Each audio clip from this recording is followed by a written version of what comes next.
Hello, I'm Sensei Alex Kakuyo, North American contributor for Buddhist Global. Thanks for joining me for this episode of The Ordinary Buddhist. The title of today's Dharma talk is Reading the Stars. Before we get into that, please subscribe and hit the notification bell. That way you'll be notified when I post talks in the future.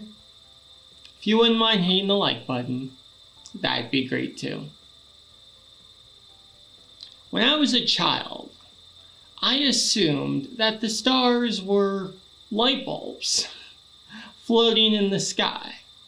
And they were probably up in the air about the same height as the airplanes. In fact, I wondered sometimes how it was possible for airplanes to fly through the night sky without running into the stars. As I got older, naturally, I learned more about astronomy. I learned that the stars are balls of gas burning hundreds of thousands of light years away, and that was interesting enough, but was even more crazy to me was the idea that the light we see from the stars didn't come from today. You see, stars are so far away that the light we're seeing from them is light that was burned centuries, sometimes thousands of years in the past. Probably the simplest example of this is the light we see from the sun, which is also a star, and that takes about 8 minutes to get from the sun to the earth.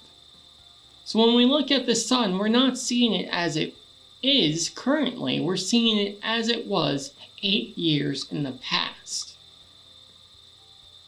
It's amazing to think that we can live in the present and yet see things from the past as clearly as we can see stars in the sky.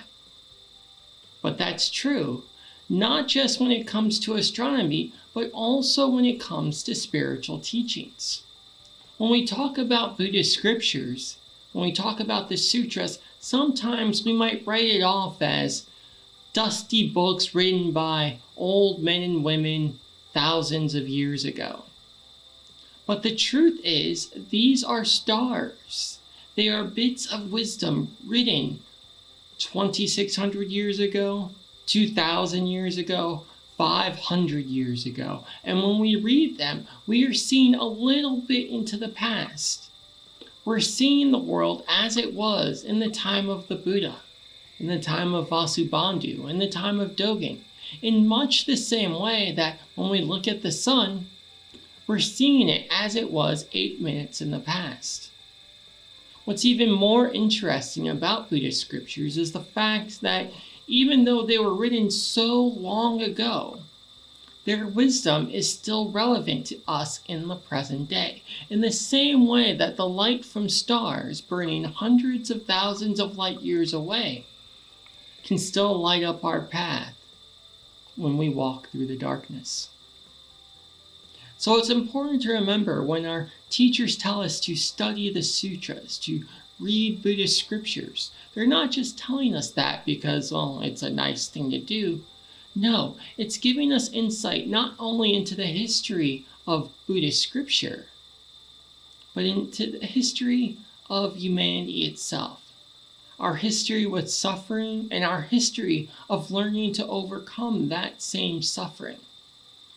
And we can use those lessons from the past to light our present day in the same way that we can use light from the stars to light our present nights. Amitabha.